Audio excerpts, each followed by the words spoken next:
पश्चिम बंगाल में लोकतंत्र का बड़ा खेला हो रहा है और शायद पश्चिम बंगाल झांकी है, पूरा भारत अभी बाकी है। जिस तरह से 90 लाख लोगों के नाम वोटर लिस्ट से बाहर हुए हैं और जो 60 लाख विचाराधीन कैदी नहीं वोटर थे, उनमें से 27 लाख लोगों के नाम डिलीट कर दिए गए हैं, उन्हें इनएलिजिबल घोषित कर दिया गया है। और कहने की जरूरत नहीं है कि जिन लोगों के नाम हटाए गए हैं उसमें अधिकांश मुसलमान हैं, यानी मुस्लिम मतदाताओं को सबक सिखाने वाला चुनाव हो रहा है पश्चिम बंगाल में। यह महज इत्तेफाक नहीं हो सकता कि नंदीग्राम में 95% मुसलमानों के नाम डिलीट कर दिए गए हैं। यह बड़ा खौफनाक सच है। चुनाव में कौन जीतेगा, कैसे जीतेगा, फिलहाल पूरा एडमिनिस्ट्रेशन बीजेपी की सरकार बनाने के लिए साम दाम दंड भेद एक साथ इस्तेमाल करता नजर आ रहा है। नमस्कार दोस्तों, मैं आपकी दोस्त भाषा। इस समय आप देख रहे हैं हमारा 2-2 कार्यक्रम चुनाव चक्र पश्चिम बंगाल।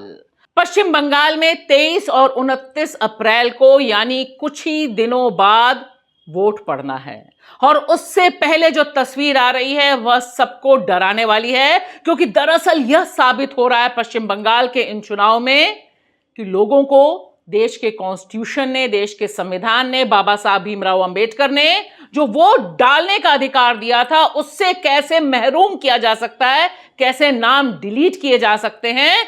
इसका सबसे बड़ा जीता जागता एग्जाम्पल पश्चिम बंगाल का यह चुनाव बन रहा है। ध्यान से देखिए इस शख्स को। यह शख्स चुनावी ड्यूटी पर हैं, यह सरकारी मुलाजिम हैं, यानी सरकारी नौकर हैं, पासपोर्ट सारे कागज इनके पास हैं, लेकिन वोट देने का अधिकार द ग्रेट चुनाव आयोग और एसआईआर ने छीन लिया है। और यह महज इत्तेफाक नहीं है कि यह मुसलमान हैं। अब्दुल करीम जो शमशेरगंज विधानसभा में ड्यूटी कर रहे हैं, वहां के निवासी हैं, चुनावी ड्यूटी पर हैं, लेकिन वोट नहीं डाल सकते क्योंकि इनका नाम डिलीट कर दिया गया है। अब आप देखिए इनकी कहानी, नंदीग्राम की कहानी। नंदीग्राम में जो डिलीट किए गए हैं नाम, यानी जो वोटर लिस्ट शुद्धिकरण हुआ है, उसमें यह महज इत्तेफाक है कि 95% मुसलमान हैं। सिर्फ नंदीग्राम ही नहीं, नंदीग्राम में यह संख्या सबसे बड़ी है मुसलमानों के नामों के डिलीट होने की। अभी मैं आपके पास पूरी लिस्ट पढ़ रही हूं, ध्यान से देखिए यह लिस्ट।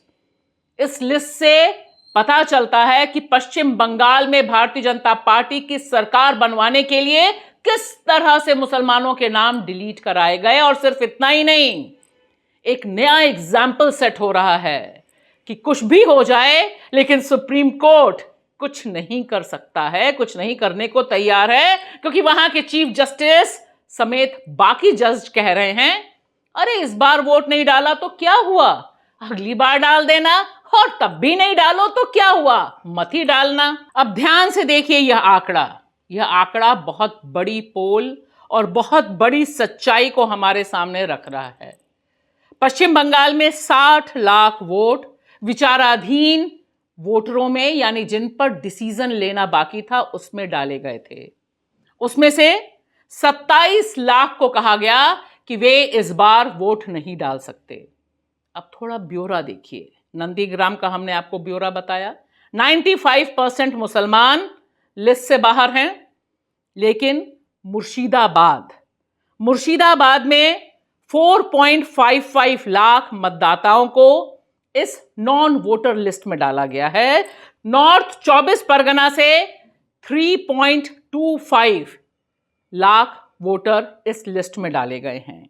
मालदा से 2.39 लाख, नादिया 2.08 लाख, साउथ परगना 2.22 लाख, बीरभूमि से 82,000, हुगली से 1.20 लाख।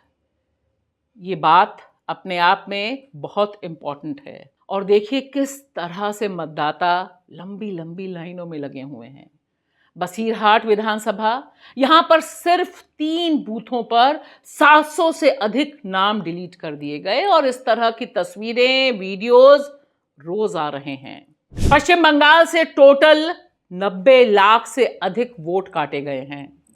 अगर कॉन्स्टिट्यूंसी के हिसाब से देखिए तो हर विधानसभा से करीब 30,000 वोट कटे हैं और इतना खेला करने के लिए काफी है। तो इस तरह से पश्चिम बंगाल में लाखों लाख मतदाताओं से देश के कॉन्स्टिट्यूशन द्वारा गारंटी की गए आर्टिकल 326 जो राइट टू वोट है, यानी मताधिकार का अधिकार छीन लिया गया है। और इस पर जिस तरह से जश्न मनाया जा रहा है, जिस तरह से इसे न्यू नॉर्मल बताया जा रहा है, देश की सबसे बड़ी अदालत, वहां बैठे जज लोगों को समझा रहे हैं कि क्या हो गया। उस पर जो सवाल उठाया जा रहा है वह दरअसल सिर्फ पश्चिम बंगाल के लिए नहीं, वह पूरे देश के लिए बहुत इंपॉर्टेंट है। यहां पर सागरिका घोष सीधे सीधे यह सवाल उठाती हैं। सागरिका घोष जो राज्यसभा सांसद हैं टीएमसी की, वह सीधे सीधे यह सवाल उठाती हैं कि आखिर ऐसा कैसे किया जा सकता है जब देश का कॉन्स्टिट्यूशन कहता है कि किसी भी वाजिब वोटर को वोट डालने से रोका नहीं जा सकता। यहां लाखों नाम डिलीट कर दिए गए, वेटिंग फॉर वीजा की तरह वेटिंग फॉर वोटिंग राइट्स में डाल दिए गए। ऐसे में यह जो प्रैक्टिस है यह खुला खेल है सरकार बनाने और बिगाड़ने। The right to be enrolled in the electoral roll is a constitutional obligation. Of course, it is subject to verification, which is done all the time in various ways. If these people who are eligible, and even if their eligibility has been questioned, the issue has not been decided, that they continue to be eligible. The existing role is always valid till the new role is fully completed and fully and notified. That has not happened, which means the existing role is already there. And these guys are found, they find mention in that role. They are eligible to vote and they should be allowed to vote. सवाल बहुत गंभीर है और यह पूछा जाना चाहिए कि एक तरफ नाम डिलीट कर रहे हैं, सुप्रीम कोर्ट से लेकर चुनाव आयोग कह रहा है कि डिलीट कर दिए तो क्या हुआ, अगली बार वोट दे देना, लेकिन उसी समय फॉर्म 6 यानी जो नए वोटर को इंक्लूड करने वाले फॉर्म्स हैं वह लाखों की संख्या में इंक्लूड किए जा रहे हैं। यह जो खेला है कि एक तरफ आप नाम डिलीट करें और नाम जिस तरह से जिन कॉन्स्टिट्यूएंसी से डिलीट हुए, वहां याद रखिएगा टीएमसी ने पिछली बार रिकॉर्ड जीत हासिल की थी। यानी उद्देश्य बिल्कुल साफ है कि टीएमसी के मतदाताओं को काटना है और फॉर्म 6 के जरिए बीजेपी के वोटरों को जोड़ना है। अगर इतना खुला खेल चल रहा है तब चुनाव प्रक्रिया, इसके क्या मायने रह जाएंगे, यह बहुत गंभीर सवाल हमारे सामने है।